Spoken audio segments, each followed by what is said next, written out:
Support WrestleTalk! Visit WrestleTalk.com. The Ultimate Deletion main evented last night's Raw, the end of the Great War between Woken Matt Hardy and Bray Wyatt, or should I say the OK War. I'm Ollie Davis, this is Luke Owen. Welcome to this special reaction episode of WrestleRamble, where we do not know what the other one thought of the Ultimate Deletion. We have purposefully kept apart and not said our reactions until we could do this. We've just rewatched the match. We didn't look at each other's facial expressions or anything. Hit me. What did you think? That's fine. Like it was. No, I knew it. Like it was fine. Knew it. Like it's fine. Like okay, so. It was. I really appreciate the kind of like the creativity behind it. I appreciate the work that Matt Hardy. To be honest, I was probably. I appreciate the work. Like, I was probably more surprised that it main evented Raw than I am actually anything that happened in it. I don't think main eventing Raw is a prestigious thing anymore. It's the tag team Battle Royal did that. Well, I'm still more surprised than anything else that it was the main event of Raw. But like. I thought that the beginning was fine, I thought the end was fine, and I thought it quite sagged in the middle. I thought all the stuff around the graveyard, when it went a bit Scooby-Doo, was a bit pants, and I thought all the stuff in the Dome of Deletion was a bit pointless. Although, like... had the best moment. Is that lawnmower, that's the one from the House of Horrors, right? I can't remember. I just know Matt Hardy used to ride it around because he ruined Jeff Hardy's intricate lawn pattern that he did on the first final deletion. Okay, well I thought it was the one from the House of Horrors, and I was like, oh, that's a nice callback to the House of Horrors. Was the one in the House of Horrors, was that not behind in the background for the graveyard section? Oh, I don't know. Might have been. Either way, I thought the end was fine. I thought the start was fine. And I thought it sagged a little bit in the middle. But I know... You're such a Michael Cole. Well, no. I apologise for what you're about to see, viewers. Do you know what? It's funny what you say about Michael Cole. So, like, Michael Cole really doesn't like this whole gimmick. Like, do you think it's Cole, or do you think this is Vince? This is 100% Michael Cole. Really? This is 100% Michael Cole. I'm not sure he has an actual opinion or personality. Whenever I look at Michael Cole, I just assume it's everything he says is what Vince McMahon has told him. He's like a blank robot, an automan. Yeah, and he probably is. But I also think this is what Michael Cole thinks of it. Like, he just strikes me as the sort of person who would look at this and be like, this is dumb. And like every time it cuts back to him, or any time they do something with Woken Matt Hardy, he's basically like, well, this is dumb. Like, this is just really stupid. And like and it is. And he was like just burying it throughout the whole show. But I did think to myself, I was like, do you know, I kind of like... just that this is an honest Michael Cole, and it's not the pre-automated Michael Cole that's just like, hey guys, isn't this the greatest thing? Like, but not really believing the word he's saying. Like, when he goes, it's boss time, I'd much rather this Michael Cole than it's boss time Michael Cole. With that said, don't bury your characters and the thing that you're main eventing your show with. Don't bury it, because it just makes it seem... It makes the company look stupid, it makes this look stupid, it makes the whole thing look stupid, and that's stupid. So, but I know you really liked it. You were chuckling throughout during that time. And I was trying to withhold my expressions because I didn't want you to know what I actually thought. But there were some bits that I couldn't. I couldn't. There was some bits that I didn't pick up on or love as much the first time round. There's a bit when so it's in the first in-ring part when they're still in the woods or whatever it is around the Hardy compound, and Bray's got the upper hand. He's just about to hit Matt with a chair, but Vanguard 1 initiates the boomstick protocol, which is loads of fireworks going off in the ring. It distracts Bray. It's more pyro than WWE has had in about a year. And I guess the boomstick is a nice Evil Dead 3 reference. And but so that all happens. That's fine. But then Bray Wyatt's just like, what the hell is happening? And the way he screams, it just seems so exasperated. And at the end of his tether, that I really... There's a similar moment in the first one where I think Matt Hardy starts firing fireworks at Jeff. And Jeff screams at him, what's wrong with you? Yeah. And it feels like a moment of clarity just like burst. What is going on here? So I must, because some people have pointed it out, sort of calling me a fake and a fibber in a previous episode of WrestleRamble, saying, oh, if you go back and watch Ollie's initial review of the first ever Final Deletion, he buried it. He said TNA have killed wrestling, or Matt Hardy's killed wrestling. And I've made no secret of that. I said that's what I thought when I first watched it, but I have grown really to love it. And by the time the second one came around, which was called Delete or Decay. I was going to say, with the Decay, yeah. I really, really liked it. And I like it even more every time there's a new installment. And I think this is the best one yet. Oh, interesting. Yeah, I really... Because I don't know why I'm going to bring up the Marx Brothers, but the Marx Brothers always spoke about before they went to... I can't remember the name of the studio. This is not the MGM. Marx Brothers, mate. Well, it's the Marx Brothers initial films were just all over the place, like Monkey Business and stuff, and it was just gag. Oh, no, Duck Soup's the best one. Yeah, and Duck Soup, they're just unrelated gags with a very loose framework. But when they went to, I think it was MGM, they had to be more...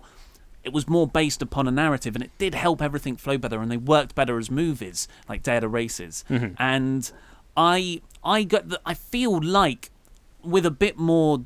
I feel like WWE's influence here, maybe there's been a few ideas banded back and forth, I feel like this was more of a complete character piece. And it's not just that the jokes hang better off of the characters.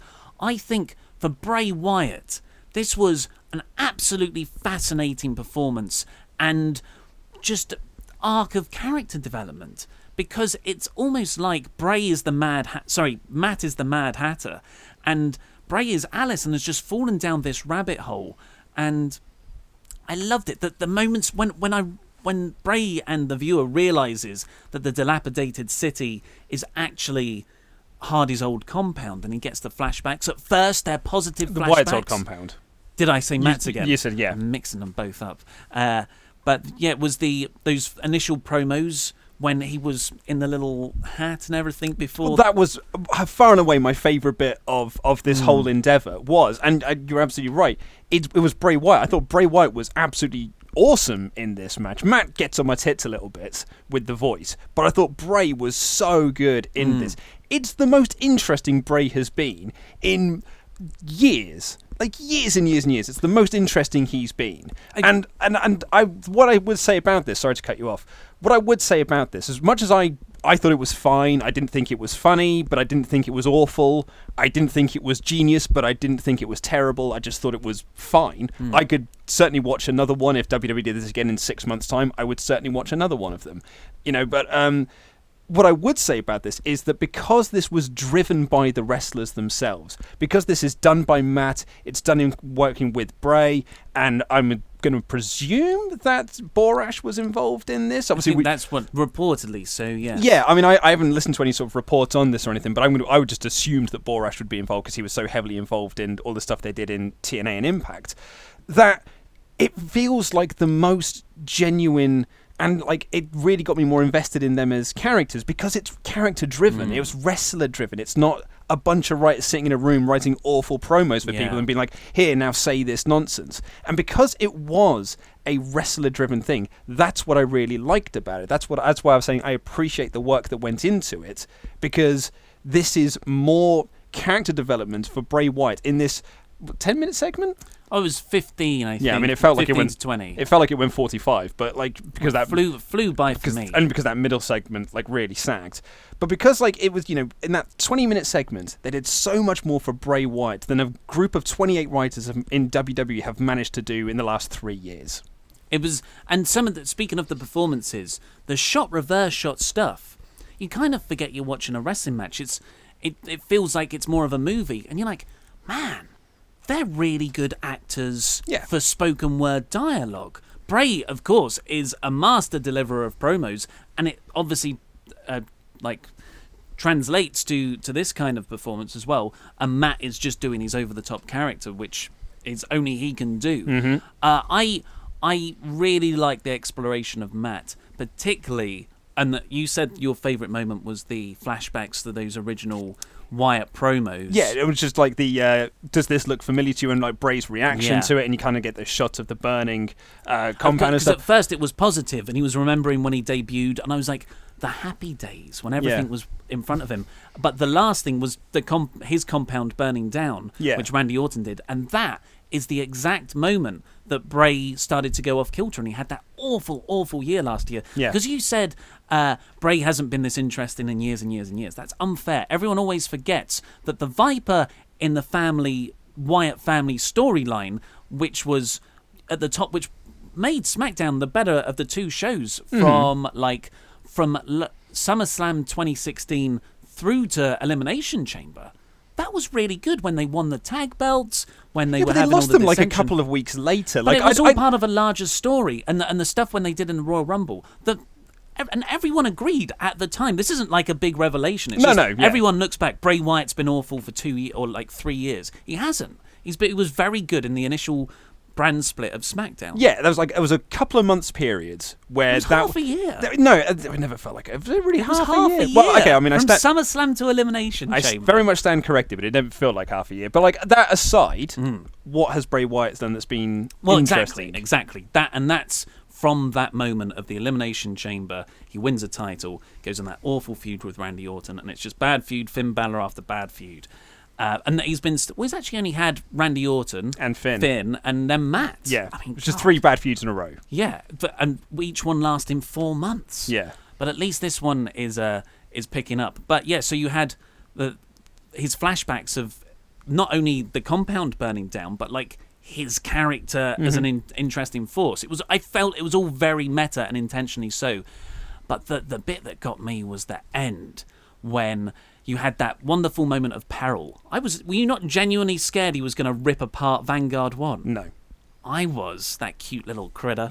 And I thought it would have been better if he had. I thought that would have been more... No, not because... Not because I hate Vanguard 1, but because that would have been a more impactful moment rather than him just going like, I'll deal with you later and letting him fly away. Because my brain then goes like, well, why didn't Vanguard 1 just attack him again? Yeah. Well, I guess, that makes sense, but if... You could have that in the next match, if there is a next match. Oh, you want this feud to continue? I do.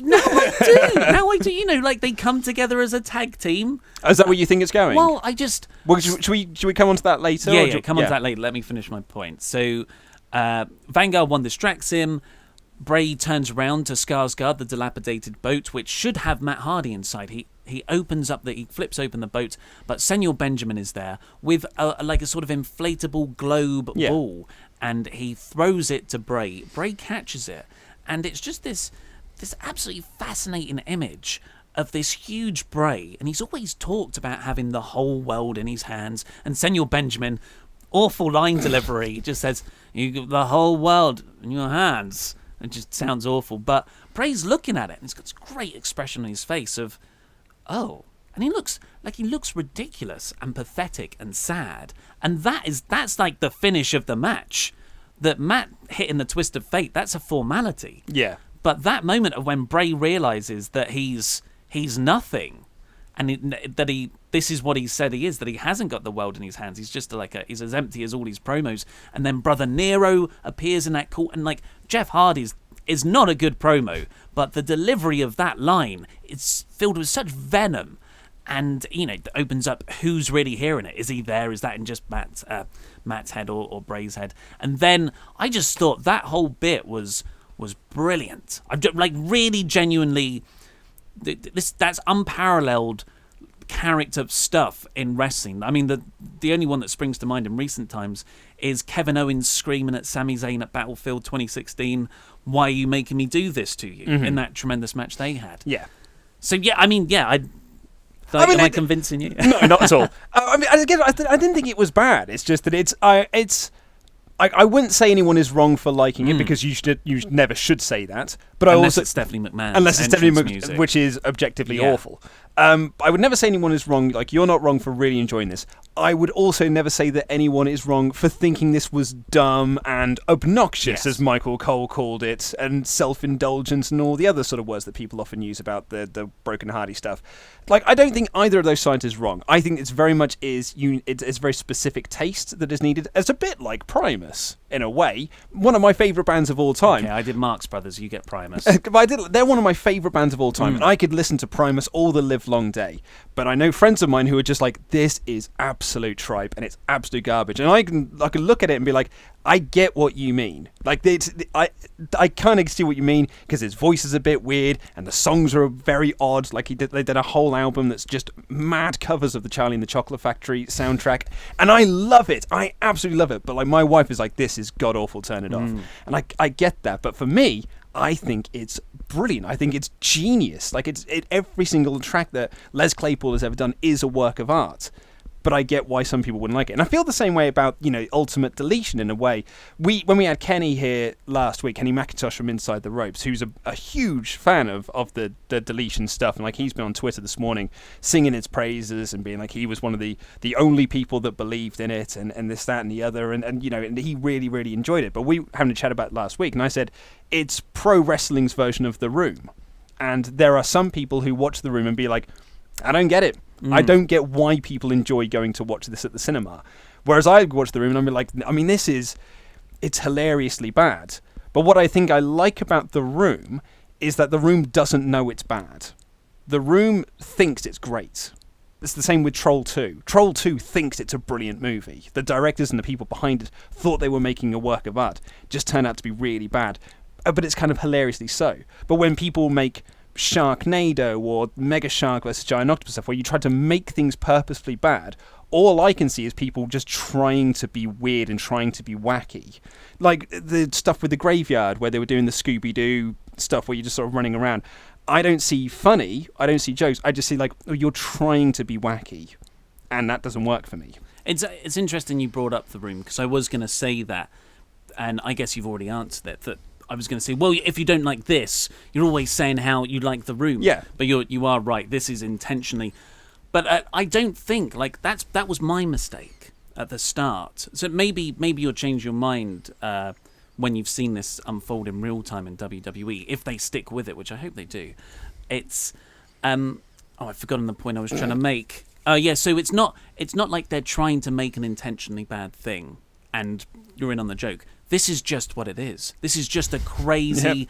Yep. It's a broken universe. Yeah. So everything is like that. The continuity is all out of whack. I mean, I wrote down, we criticise Kevin Dunn for those confusing camera shots, which is annoying. But here, Matt does it all the same. Yeah, so that... But it is important for everyone to remember that like, if you are saying, oh, you don't like this, you must be an idiot, then you've really got to look at yourself, because you can't watch I loved it, as I've already said, but you can't look at that and go, that is something that's for everyone. Everyone is going to understand this. Yeah. Anyone who doesn't get it is an idiot. You've got to be like, no, this is very, very specific. Yeah. And there are going to be a lot of people who don't like it, but that's what makes it interesting. That's what makes it really that's why we can sit there and have these conversations. And that's again something else I really appreciate about this sort of broken universe and this woken lark, is we can sit there and have these long discussions about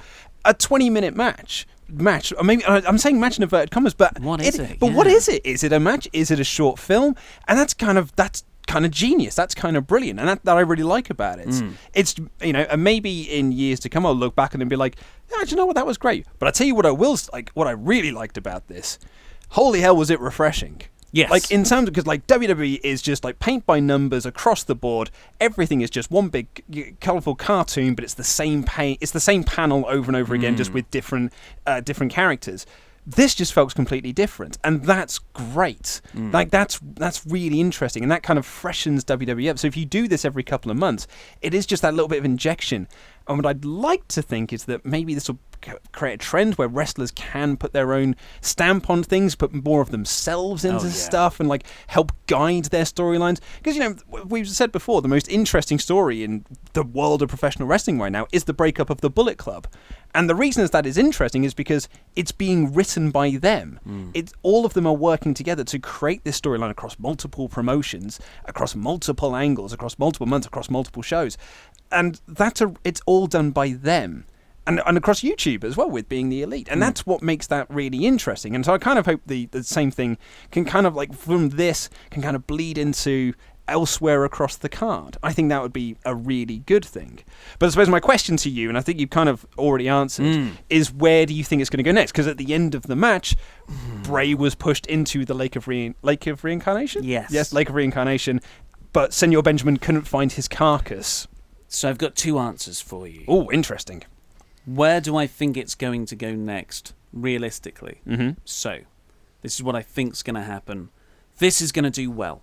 I am going to put a punt and say it's going to do well in the ratings. Ooh, that's a big punt because it's hour 3. I know, at the end of hour 3 as well. But it is also the road to WrestleMania, and a poorly built-up tag team battle royal did very good ratings the previous week. I think the third hour might be on a bit of an upswing. There's the daylight savings time that as well, so more people are more likely to watch the last hour than normal.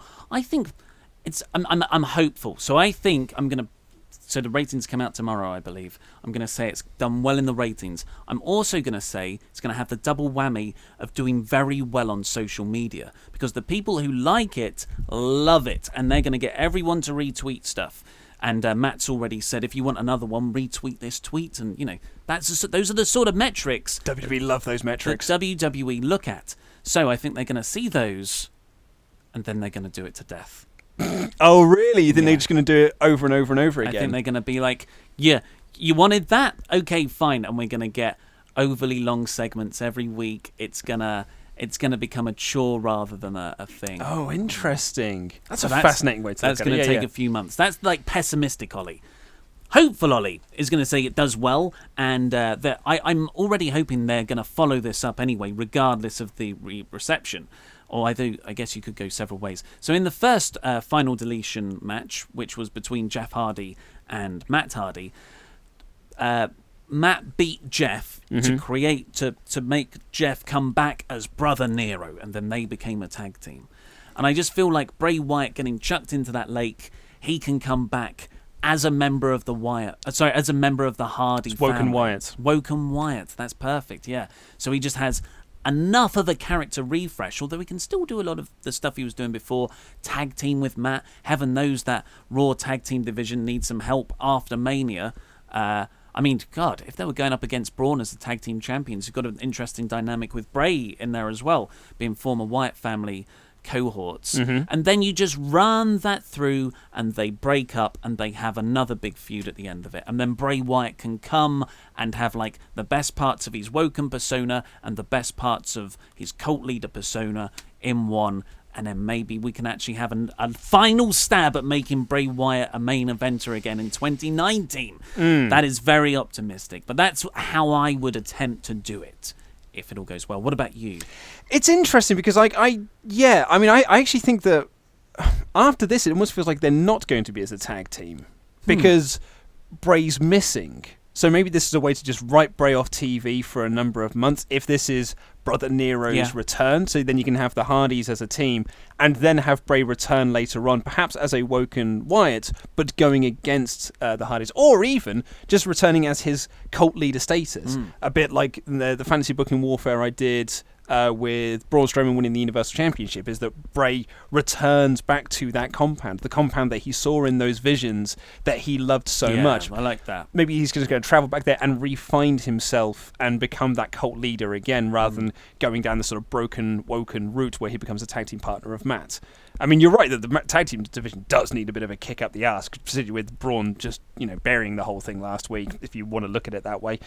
And so, I think either one of those would be interesting. I mean, but the big, massive positive to come out of this is that we should be getting a huge character refresh of Bray. Yes, yeah. Just doing away with the spooky nonsense and going back to what we liked about Bray. That's what it really feels like it's doing. It's a nice in continuity way to reset the button. Repackage Yeah, him. absolutely. Like if he just came out one week and this didn't happen and he was new, I don't think anyone would really buy into it. But now if Bray Wyatt came back next week on Raw as the Bray Wyatt of old, I mean, I could And with a new faction, I could be like, okay, we're back on now. Yeah, maybe he comes back with a tag team with partner. With a Sister Abigail. With a Sister Abigail. Maybe that's not the only thing that was reincarnated in the lake. Oh, crikey, yeah, perhaps. Because there was no mention of Abigail in this. No, because Lord knows that's what we need again, is the Sister Abigail nonsense we nearly got at TLC last year. But you could have it as an actual lady person, rather than as Bray. Yeah, I mean, I was thinking that you need... Because if they're going to do like the Hardys versus Wyatt, you need a tag team partner to go with him. So perhaps he can bring back someone from the compound, maybe an NXT call-up. A lot of people always say Lars Sullivan, and I think people just tend to say Lars Sullivan because, well, he's big and he has a beard. So that makes sense to me. You could definitely put them in as a team. But yeah, like just an NXT call-up, and then you run that as a new feud later on this year, maybe at SummerSlam or somewhere after that. I mean, I think there are limitless possibilities, so I'm very excited. But I'm also skeptical, given the track record. Anything else to say? No, just be friendly in the comments. I know that because I know I'm going to draw a lot of heat for not thinking. You should have opened with my positivity. Yeah, and then gone to your. Yeah, I mean it's fine. It's fine. It's fine. Yeah, like because we tend to get a lot of heat anyway when we're not overly positive about things. So. It's fine. Apart from Roman Reigns. When you're overly positive about Roman Reigns. Yeah, then I'm an idiot for that as well. You're the problem, I am Luke. the problem. I am Michael Cole. You're the common factor here. So I don't sit... Here's actually a really interesting way to put it. I don't sit in the Michael Cole camp, but I also don't sit in the Corey Graves camp. Maybe I'm Coachman. Maybe I'm Coachman who just sort of sits there silently, pulling a few faces, but being like... And getting the occasional thing wrong. But John Cena likes him. John Cena loves me. He always says hi. Hey, Coachman, how you doing? Oh, I'm fine, John Cena. Yeah. Why doesn't he shake anyone else's hands? Because him and Coachman, they're tight. They're like brothers or whatever. Yeah, they seem to be. Anyway, that's all we've got time for today. I hope you enjoyed this special episode. We'll be back with Raw and SmackDown reviews tomorrow, but not really going into the Ultimate Deletion as much. Click the videos that have just appeared on our laps to catch up with the latest WrestleTalk news or WrestleRamble. Subscribe to this channel so we can climb the hill to 1 mil. This has been Luke Owen. I've been Ollie Davis, and that was Ultimate Deletion.